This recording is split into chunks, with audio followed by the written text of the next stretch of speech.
बचल लहंगा में उठे भूकंप हो।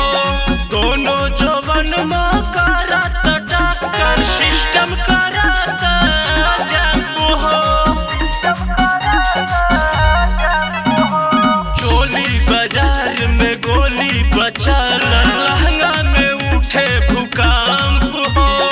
दोनों जवन में करत टक्कर सिस्टम करत जंप हो। झूला में रसगुल्ला खइह सायापुर में नौकरी जाई के सहरिया पटई न छोकरी।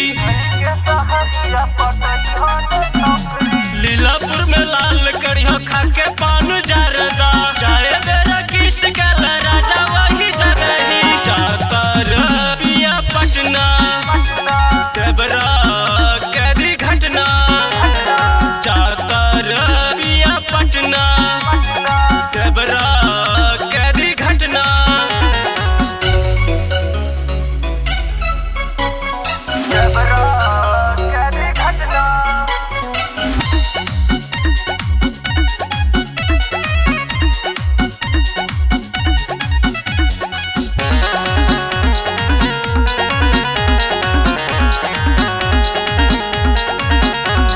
सारी नगर में अगारी न जइहा मामला बाटे ताजा हो।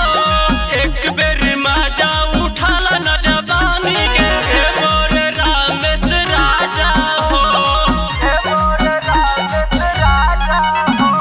सारी नगर में अगारी न जइहा मामला बाटे ताजा हो। एक बेर माजा उठाला न जवानी के हे मोरे रामेश राजा हो। पेट नगर सेट करिया खिया के राजा खसता हमारी जवानी काहे लागे तो है सस्ता।